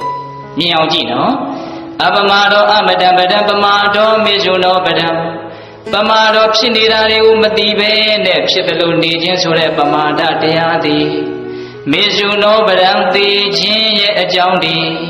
သိရလိမ့်မယ်တဲ့အဖန်မှန်သိရလိမ့်မယ်တတိမေ့ပြီးတော့ဖြစ်တယ်လို့နေမယ်ဆိုရင်ဖြစ်တယ်လို့နေခြင်းဒီမောဟနဲ့နေတယ်မောဟနဲ့နေလို့ရှိရင်လိုချင်တရားတွေ့ရင်လိုချင်မယ်မကျင်တတ်စရာတွေ့ရင်မုန်းတိမယ်ကြိုက်ရင်လိုက်မယ်မကြိုက်ရင်တိုက်မယ်ဒါဖြစ်တယ်လို့နေခြင်းရဲ့အကျိုးဆက်မို့လားဟင်တခါကြီးမိုက်မြဖြစ်တယ်လို့နေရင်ပါလေကြိုက်ရင်လိုက်မယ်မကြိုက်ရင်တိုက်မယ်ဝါသနာသဘောတွေနော်ဒါဘယ်သူမှသင်ပေးစရာမလိုရေလိုနှိမ့်ရစီးနေတဲ့သဘောတွေဟုတ်လားတခါကြီးမိုက်မြအဲ့ဒီအတိုင်းသွားရင်ကြိုက်ရင်လိုက်မယ်ဆိုရင်ဒါပိဋကလမ်းကိုဥတည်နေတယ်ပိဋကဘဝတွေနဲ့အမှန်မှန်သိရလိမ့်မယ်မကြိုက်ရင်တိုက်မယ်ဆိုရင်ငရေလမ်းကိုဥတည်နေတယ်ဟုတ်လားတခါကြီးမိုက်မြဒါကြောင့်ပမာဒဆိုတဲ့မေ့လျော့ခြင်းဟာအဖန်မှန်သိခြင်းရဲ့အကြောင်းပဲတဲ့ဘဝတွေကိုထပ်ပြီးတော့ရှားစီတဲ့အတွက်ကြောင့်နော်ဘာမှဘဝတန်တရားရဲ့အကြောင်းကိုနားမလည်တဲ့အခါကျတော့ဘဝကိုမမောတဲ့စိတ်ဘဝကိုတွေ့တာတဲ့စိတ်ဖြစ်လာဘဝကိုတွေ့တာမမောလာရင်ဘဝတွေကထက်ချီတလဲလဲရနေတော့မှာပဲဘဝတွေထက်ချီတလဲလဲရနေရင်ရတိုင်းတော့ဘဝတွေဟာသိခြင်းနဲ့အဆုံးသတ်ရတယ်အဲ့ဒါဘယ်သူညင်းနိုင်အေးဒါကြောင့်မေ့ပြီးတော့နေတာဟာသိခြင်းရဲ့အကြောင်းမမေ့ဘဲနဲ့နေတာဖြစ်နေတာကိုသိနေတာဒီနိဗ္ဗာန်ရဲ့အကြောင်းဘလောက်ဆန့်ကျင်နေလဲဟိုဘက်ကမတရားကိုသွားနေဒီဘက်ကအဖန်မှန်သိဖို့ကြိုးစားနေသဘောပေါက်တယ်နော်အပမဒောအမတံပဒံပမာဒောမေဇုနောပဒံအပမထာနမိယန္တိယေပမထာယထာမတာနောက်တစ်ပိုက်ဆက်ရှင်အပမထာနမိယန္တိအပမထာမမေ့မလျော့သောတတိတရားဖြင့်နေကြတဲ့ပုဂ္ဂိုလ်တို့သည်နမိယန္တိမသေးနိုင်ကြလေကုန်ဘယ်တော့မှမတရားကိုရောက်ပြီးတော့သိခြင်းတရားရဲ့အဆုံးကိုရောက်အပမထာနမိယန္တိယေပမထာယထာမတာရေခြင်းပုဂ္ဂိုလ်တို့သည်ပမထာမေလျော့၍နေကြကုန်၏တေထုံမေလျော့၍နေကြကုန်သောတတ္တဝါတို့သည်ယထာမတာသေသောသူတို့နှင့်တူကြကုန်၏မေ့နေတဲ့လူတွေဟာလူတွေနဲ့တူတယ်ဘာရှင်သန်မှုမှမရှိ လူတွေဟာဘာကုသိုလ်မှသူထပြီးတော့မလုံနိုင်တော့အဲ့ဒါလိုပဲတရားဓမ္မတို့ဦးဇင်းတို့မိနေတဲ့အခိုက်အတန့်မှာသေသောသူတွေဘာမှထမလုံနိုင်တယ်လို့သေနေတဲ့တစ်ပင်တွေဘာမှတိုးတက်ခြင်းစီးပွားခြင်းမရှိတော့တယ်လို့မိနေတဲ့အခိုက်မှာသေနေတာနဲ့တူတူပဲလို့ပြောတယ်ဒါကအဓိပ္ပာယ်တစ်မျိုးနောက်ထပ်ဓာတ်ထက်ဦးဇင်းတို့ကြိုက်တဲ့အဓိပ္ပာယ်လေးတစ်ခုထပ်ပြောပြအဲ့ဒါလေးကိုဟိုတနေ့ကမှဦးဇင်းတို့သင်္ကစားဆရာဘုရားကြီးရဲ့ဓမ္မပဒနိဗ္ဗာန်ကိုကြည့်တော့အဲ့ဒါလေးကိုအမှတ်တမဲ့ဦးဇင်းတို့သွားတွေ့တယ်တော်တော်သဘောကျတမန်ငါရှံငါအဖြစ်တော့တာမန်အဖြစ်တော့ဦးဇင်းတို့ဒီဦးဇင်းခုနကပြောခဲ့တဲ့အဓိပ္ပာယ်တော့ဦးဇင်းတို့လည်းသိဘူးပြီးသားတခါကြီးမိုင်များလည်းသိဘူးပြီးသားဖြစ်လိမ့်မယ်နော်အပမတ္ထာနာမိယံတိမမေ့တဲ့လူဟာဘယ်တော့မှမသေးတော့ဘူးဟုတ်လားရေပမတ္ထာယထာမတ္တမေ့တဲ့လူဟာလူတွေနဲ့တူတယ်ဒါကြားဘူးတယ်နော်အဲ့ဒီမှာနောက်ထပ်အဓိပ္ပာယ်ကအဲ့ဒါလိုမပြောဘူးသူကဘယ်လိုပြောလို့ဆိုဒါလေးကိုတိတိကျကျစိုက်နားထောင်ဆရာကြီးအနဲ့ပေးတဲ့တိုင်ဦးဇင်းဆိုပြရေခြင်းပုဂ္ဂိုလ်တို့သည်ပမတ္ထာမေ့လျော်၍နေကြကို၏တေထုပုဂ္ဂိုလ်တို့သည်မတယထာသေကြကုန်တဲ့ကဲ့သို့အပမတ္ထာမမီသောပုဂ္ဂိုလ်တို့သည်နမေယန္တိမသေးကြလေကုန်မထူးဘူးလို့နဲ့အင်မတန်ထူးသွားတယ်။ဘာပြောတာလဲဆိုတော့မေ့တဲ့လူတွေသေတယ်လို့မျိုးမမေ့တဲ့လူကမသေးဘူး။ထပ်ပြီးတော့နားလည်အောင်ပြောမယ်မရှင်းသေးဘူးဒီလိုမေ့တဲ့လူတွေသေတဲ့ပုံစံအတိုင်းမမေ့တဲ့လူတွေဟာအဲ့လိုမျိုးမသေးဘူး။မေ့တဲ့လူတွေကဘယ်လိုသေတုံးဒါလေးကိုပြောမှဒီလူတွေကပို့ရှင်းတယ်။ဟာဖယားမေ့တရားမေ့ကုသိုလ်မေ့တဘာဝတရားမေ့ပြီးတော့နေတဲ့လူတွေသေတဲ့အခါကျတော့ဘယ်လိုသေမတုံးဆိုဆွဲလန်းပြီးတော့သေမယ်။နားလည်တယ်နော်။ကြောက်လန့်ပြီးတော့သေမယ်မလွတ်ချင်မဲနဲ့လွတ်ရမယ်မခွဲချင်မဲနဲ့ခွဲရမယ်ဆွဲလန့်ပြီးတော့သေမယ်ကြောက်လန့်ပြီးတော့သေမယ်တွေးတွေးသေမယ်မေ့တဲ့လူတွေဟာလေမမေ့တဲ့လူတွေကအဲ့ဒါလိုသေခြင်းမျိုးမသေဘူးတဲ့ကဲမေ့သောသူရဲ့သေခြင်းမျိုးဟာမမေ့သောသူဟာအဲ့ဒါလိုမျိုးမသေဘူးသဘောပေါက်ရလားမေ့တဲ့လူရဲ့သေခြင်းမျိုးမမေ့သောသူမသေနိုင်ဘူးဆိုလိုတာကမေ့တဲ့လူနဲ့မမေ့တဲ့လူဟာအင်မတန်ကွာခြားတယ်သေတဲ့ပုံစံချင်းမတူဘူးမေးတဲ့လူကဘယ်လိုသိမှလဲဆွဲလန်းပြီးတော့သိမယ်နော်ပြီးတော့ဗာလဲကြောက်လန့်ပြီးတော့သိမယ်ပြီးတော့ဗာလဲအေးတွေးဝေးပြီးတော့သိမမေးတဲ့လူကအဲ့ဒါလိုမျိုးမသိဘူးလို့ပြောတာကဲမေးတဲ့လူရဲ့သိခြင်းမျိုးကြိုက်လာရင်တခါယူမိုက်မြတ်မကြိုက်ဘူးဆိုရင်ဘာလုပ်ဖို့လဲဘာလုပ်ဖို့ပဲလို့လဲမမေးဖို့ပဲလို့တယ်ဟုတ်လားဒါကြောင့်မမေးမလျော့နေတဲ့ပုဂ္ဂိုလ်တွေကသေဂာနီးမှာအင်မတန်ရဲရဲဝံ့ဝံ့မေးတဲ့လူတွေနဲ့ဆန့်ကျင်ဘက်နော်အခုလူတွေအသေးများလားသေချာကြည့်ဆေးရုံသွားကြည့်မေ့တဲ့လူတွေများတဲ့အတွက်ကြောင့်သူတို့တွေးတွေဝေသေကြတာများတယ်နော်တချို့ဆိုကြောက်လန့်မသေးခြင်းပဲတဲ့မခွဲခြင်းပဲနဲ့မျက်ရည်တွေချပြီးတော့ခေါင်းပေါ်မှာမျက်ရည်တွေရွှဲပြီးတော့ဒီလိုပဲစိုးစိုးရင်ရင်ညှို့ညွှငယ်ငယ်နဲ့သေသွားကြဘာမှအလားလာမကောင်းဘူးနော်တခါကြီးမိုက်မြတ်ဒါကြောင့်မြတ်စွာဘုရားကအေးလက်ညှိုးနဲ့မြေကြီးကိုတို့ပြီးတော့လူတွေသေရင်ကောင်းတဲ့နေရာရောက်တယ်ဆိုတာဒါတော့နဲတယ်နော်မကောင်းတဲ့နေရာရောက်တဲ့လူတွေကမဟာပထဝီမြေကြီးမှာရှိတယ်မြေမှုန့်လောက်များတယ်ဆိုတာပြောတာမေးတဲ့လူတွေကမေးတဲ့သေခြင်းမျိုးနဲ့သေသွားကြနော်တွေဝေသေမယ်ကြောက်လန့်ပြီးတော့သေမယ်ဆွဲလန့်ပြီးတော့သေမယ်မမေးတဲ့လူကြတော့အဲ့ဒါလိုမဟုတ်ဆွဲတယ်ရမရှိဘူးဆိုတာအစာတွေကသာသူသိကြောက်เสียမရှိဘူးဆိုတာလည်းအစာတွေကသာသူသိတယ်သိထားဖို့လိုတယ်နော်တခါကြီးမိုက်မြဒီပြင်ပြဿနာတွေကမရှင်းရင်ခေါင်းဆောင်လို့ရတယ်ဒီသေခြင်းဆိုတဲ့ပြဿနာကဘယ်လိုလူမျိုးမှရှောင်လို့မရဒါကိုမျက်နှလွဲခဲပြည့်လို့လို့မရဘူးမသိချင်ဟန်ဆောင်လို့မရဘူးအင်မတန်ညံနေရရောက်သွားမယ်ဟုတ်လားတခါကြီးမိုက်မြအေးဒါကြောင့်မေ့တဲ့ပုဂ္ဂိုလ်ဟာအဲ့လိုမျိုးမဟုတ်ဘူးဆန့်ကျင်ပဲမတွေးမဝေးမကြောက်မလန့်ကြီးကြီးလင်းလင်းသိရလိမ့်မယ်မကောင်းဘူးလားကောင်းတယ်နော်ဦးဇင်းတို့နာရမင်းတထေးကြီးဆိုတာဒီလူတွေအကုန်ကြားလို့တယ်နော်အဲ့ဒီနာရမင်းတထေးကြီးမှာသမီး3ယောက်ရှိပထမပါလဲမဟာသုဘဒံဒုတိယသုလသုဘဒံတတိယကသုမနာဒေဝီလို့အဲ့ဒီမှာတန်ဃာတော်တွေကိုတထေးကြီးကဒီပြင်အလှူဒန်းတွေကိုအမြဲတမ်းလိုက်နေတော့တန်ဃာတော်တွေကိုတာဝန်ယူဖို့မဟာသုဘဒကိုတာဝန်ပေးတယ်။နောက်မဟာသုဘဒကအချိန်တန်ရွယ်ရောက်အိမ်တော်ရသားကျလင်းနောက်လိုက်သွားတော့နောက်သုလသုဘဒအလှည့်ရောက်တယ်။နောက်သုလသုဘဒကလည်းဒီလိုပဲအိမ်တော်ကျတော့ယောက်ျားနောက်လိုက်သွားတယ်။နောက်သမီးအငယ်လေးကြံတော့အဲ့ဒီသမီးအငယ်လေးကြံတော့အိမ်တော်မပြုတ်တော့ဘာဘူးလို့မပြုတ်တော့ဆိုသူကတဂရာခံဖြစ်နေတာနော်တဂရာခံဖြစ်နေတာအိမ်တော်ပြုတ်လောက်အောင်ကာမရာကသူ့မှာမရှိတော့ဒါကြောင့်သူအိမ်တော်မပြုတ်ဘူးအဲ့ဒီအပြိုစင်ဘဝနဲ့သူတန်ဃာတော်တွေကိုပြုစုလှုပ်ကျွေးပြီးတော့နေတာအဲ့ဒီလိုကောင်းတာတွေကိုလှုပ်ရင်းနဲ့ဒီလောက်ကြီးကျယ်တဲ့အရိယာငယ်ငယ်လေးနဲ့သေဖို့ကံကပါလာတယ်အဲ့ဒီမှာကြီးကျယ်တဲ့အနာရောဂါရောက်ပြီးတော့သူကသူသေတော့မယ်ဆိုတာသူသိတဲ့အတွက်ကြောင့်သူ့အဖေကြီးကိုခေါ်ခိုင်း ကောက်ခိုင်းတော့နာရမီတထေးကြီးရောက်လာတဲ့အခါကျတော့နာရမီတထေးကြီးကသမီးကကောက်ခိုင်းတယ်ဆိုတော့စိုးရိမ်စိတ်နဲ့သမီးဘယ်နဲ့တော့နေသာထိုင်သာရဲ့ငါမောင်ရဲ့နေသာထိုင်သာပါတယ်နော်ဖေးကိုဘယ်လိုခေါ်လိုက်တာငါမောင်လို့ခေါ်လိုက်တာနော်တေချင်းတရားကိုလုံးဝသူမကြောက်ဘူးနော်ငါမောင်လို့ခေါ်လိုက်တော့တထေးကြီးက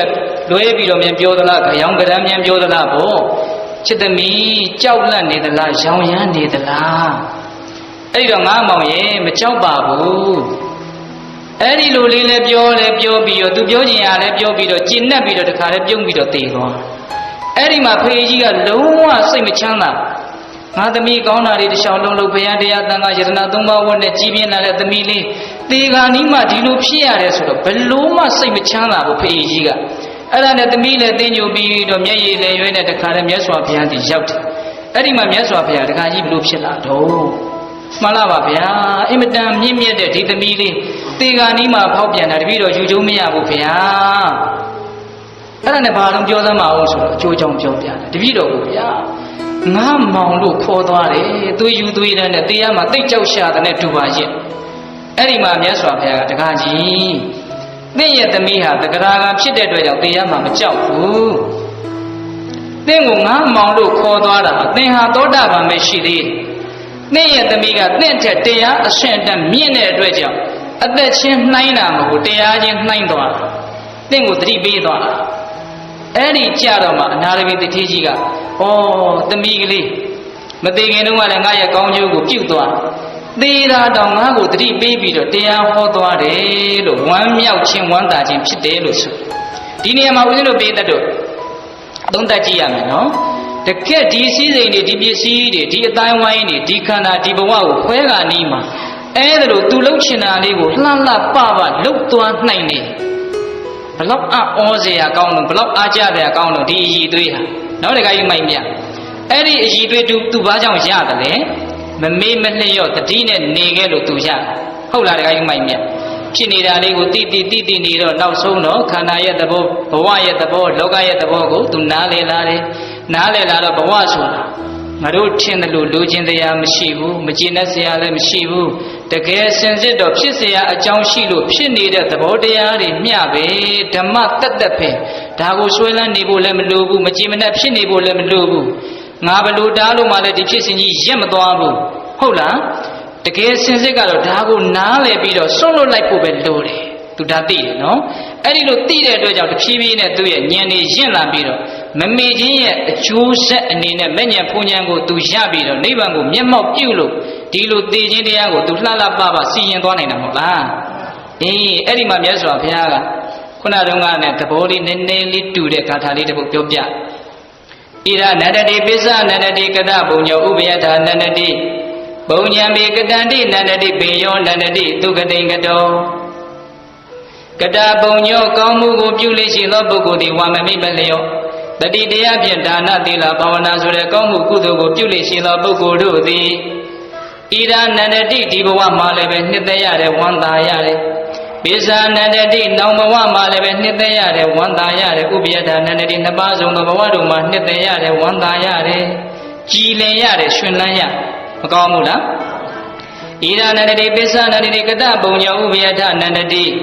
ဘုံညာမေကတန္တိနန္တတိပိယောနန္တတိသူကတိန်ကတောမေငါသည်ပုံညာကောင်းမှုကိုကတန်တိပြုရပေပြီဣတိဤသို့သိ၍ငါကောင်းတာတွေလုပ်ရပေတယ်လို့သိပြီးတော့ဟုတ်လားဘေယောနန္တတိသူကတိကတောတဲ့ဒါထက်ကောင်းတဲ့အခြေအနေတရက်ကိုရပြီးတော့ဝမ်းမြောက်မှုဝမ်းသာမှုဟာဒါတက်ပို့ပြီးတော့ကြီးကျယ်လာတယ်နော်ခက်တော့ခက်တယ်နော်ဒါပေမဲ့အဲ့ဒီခက်တာကိုပဲကြိုးစားလုပ်ပြီးတော့ချမ်းသာမှုတွေကိုပို့ပြီးတော့ကြီးလာအောင်လုပ်သွားကြဟုတ်လားတကယ်ကြီးမိုက်မြတ်မမေးမလျော့တတိနဲ့နေရတာမခက်ဘူးလားခက်တယ်လွယ်တယ်လို့မဆိုလိုဘူးနော်အလေးချင်းမရှိတာကတစ်ကြောင်းနားမလဲတာကတစ်ကြောင်းလုံးတဲ့တယ်လို့မသိသေးတာကတစ်ကြောင်းအကြောင်းတွေကတော့စုံနေတာပဲဟုတ်လားအေးအဲ့ဒီလိုအကြောင်းမျိုးမျိုးကြောင့်ခက်တော့ခက်နေကြတာပဲခက်ပေမဲ့လို့အဲ့ဒီခက်တာကြီးကိုပဲကြိုးစားပြီးတော့လုပ်မယ်ဆိုရင်တဖြည်းဖြည်းနဲ့စိတ်ရဲ့ချမ်းသာမှုကြည်လင်မှုဝမ်းသာမှုတွေဟာကိုယ့်ရဲ့တဏ္ဍာကိုရောက်မလာပြီဘူးလားရောက်လာမယ်နော်ဒါကြောင့်ဦးဇင်းတို့ဝေဖို့ဆရာဘုရားကြီးကတရားကိုလာကြိုးစားပြီးတော့လုပ်ကြသမှာဗျာ တဖွာပါပြောတယ်နော်ခုပြောနေတာတွေတဲ့ပို့ပြီးတော့ပျော်ရပါလိမ့်မယ်ဒီလိုကိုသူတို့ကတော့သူတို့ရဲ့လက်တွေ့ဒါသူတို့ပြောသွားကြတယ်ဟုတ်လားတခါယူမိုက်ပြအခုပြောနေတာတွေတဲ့ပို့ပြီးတော့အပျော်ကြီးပျော်ရပါလိမ့်မယ်တကယ်အပျော်အစ်စ်ကိုရချင်ဒီခက်တာကိုလုပ်ရမယ်ဟုတ်လားတခါယူမိုက်ပြအေးအခုဒကာဓမ္မတို့ဦးဇင်းတို့လွယ်တာလုပ်ပြီးတော့ပျော်တယ်ဆိုတဲ့အပျော်ကတော့မကြာခင်မှာပဲတိတ်ပြီးတော့ပြင်းစရာကောင်းတာတွေနဲ့ညီကုန်းချိုးရလိမ့်မယ်ဟုတ်လာ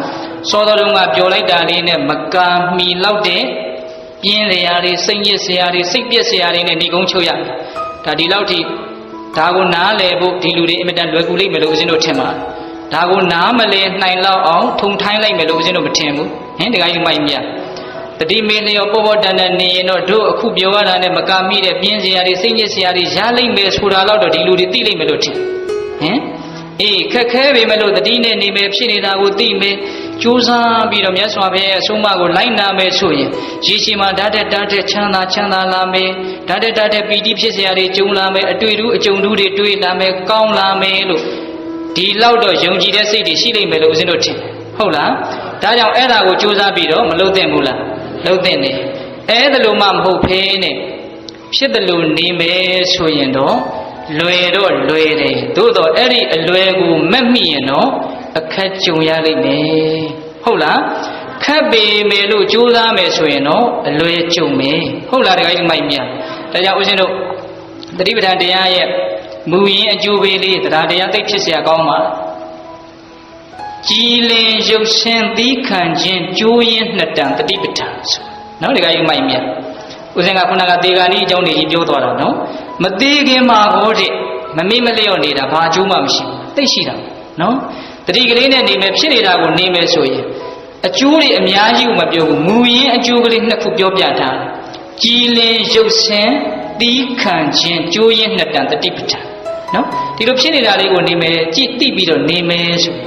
ရုပ်ရှင်ဟာအင်မတန်ကြည်လင်တယ်လို့ဆိုနော်သူများမြင်ရင်စက်သေးရှိတယ်မင်္ဂလာရှိတယ်အေးချမ်းမှုကိုတစ်ဆင့်ခံစားလို့ရတဲ့ရုပ်ရည်မျိုးပေါ့နော်တခါကြီးမိုက်မြတ်မြင်လိုက်ရရင်ဒီလူဟာအေးချမ်းလိုက်တာလူမြဲနေတာလေအားကျလိုက်တာဘေးကလူတွေမှာအဲ့ဒါလိုညှွတ်သွားစေတဲ့ရုပ်ရည်မျိုးကိုရဖြစ်နေတာကိုသိလို့ရှိရင်လေအဲ့ဒါအကောင်းဆုံးတရားကိုဟောနေတယ်လို့တော့ဦးဇင်းကထင်တယ်နော်ကိုအေးချမ်းအောင်တတိကလေးနဲ့နေမယ်ဖြစ်နေတာနေမယ်လောဘဒေါသတွေနဲသွားတော့လောဘဒေါသတို့ကြောင့်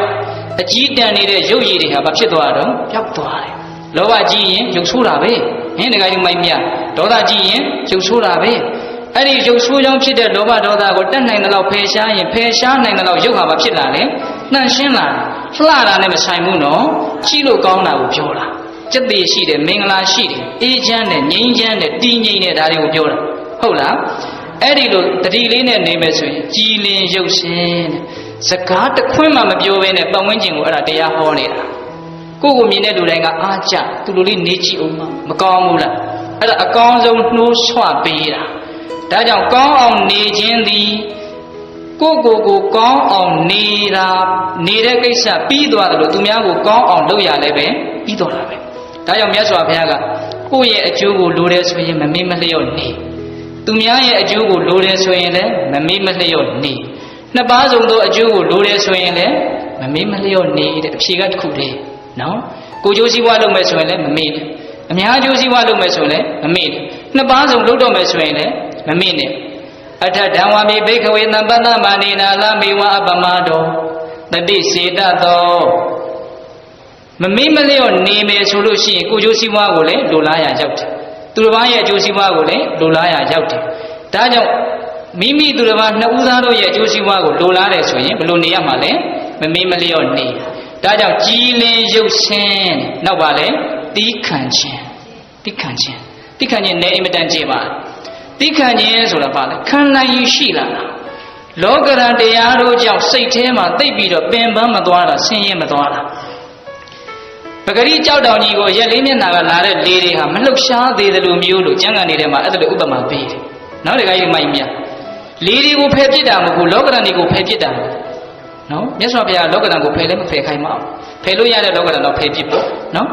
အေးလောကရန်တွေကိုဖယ်ဖို့တဲ့အဲ့ဒီတွေ့ကြုံနေတဲ့လောကရန်တွေကိုခန္ဓာရင်ရှိအောင်ကြိုးစားတာနော်တော်ယုံတန်ယုံကိစ္စလောက်နဲ့စိတ်မညစ်တော့တာစိတ်မပန်းတော့တာတချို့ရှိတယ်နော်တရားတော်လောက်နဲ့လည်းပဲဝုံတိုင်းကျင်းနေတာဟင်တခါကြီးမိုက်မြခံနိုင်သလား မခံနိုင်ဘူးစကားလေးတစ်ခွန်းလောက်နဲ့လည်းပဲမျက်ရည်တောက်တောက်ကြခံနိုင်သလားမခံနိုင်ဘူးအဲ့ဒါဘာဖြစ်တာ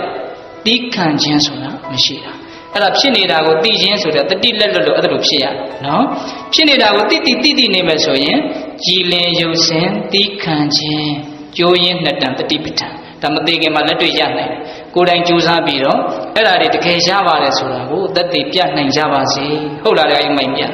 အေးဒါကြောင့်ဖြစ်တယ်လို့နေတာဟာလွယ်ပါတယ်ဒါပေမဲ့ရေရှည်မှာအဆုံးအစမရှိခက်ခဲပါလိမ့်မယ်ဟုတ်လားအေးဖြစ်နေတာကိုသိခြင်းဆိုတဲ့တတိကတော့အင်မတန်ခက်ပါတယ်သို့တော့ရေရှည်မှာနိဗ္ဗာန်အထိလွယ်ပါလိမ့်မယ်နော်ဒါကြောင့်လွယ်မဲ့ရင်တော့အခက်ကြုံလိမ့်မယ်ဘယ်နှပိုင်းပြောသွားလဲ၃ပိုင်းပြောသွားတယ်ဒါနာဆွန့်လွတ်ခြင်းနဲ့သိမ့်ပိုက်ခြင်းသီလစောင့်စည်းခြင်းနဲ့ဗယံပရာနေခြင်းဟုတ်လားဘာဝနာတရားတတိလက်လွတ်နေခြင်းနဲ့ပတိနဲ့နေခြင်းနော်ဒါကြောင့်ပိဋကတို့လွယ်တာရွေးကြမလားခက်တာရွေးကြမလားနော်ဒီခက်တာကိုပဲရွေးရလွယ်တာမဲ့မိရင်တော့အခက်ကြုံလိမ့်မယ်ဟုတ်လားဒါကြောင့်လွယ်ကူတဲ့လမ်းကိုမလိုက်ဖဲနဲ့ကြိုးစားရသောအားထုတ်ရသောတန်တရားအဆန်လမ်းကိုကြိုးစားပြီးတော့လိုက်နိုင်ကြပါစေ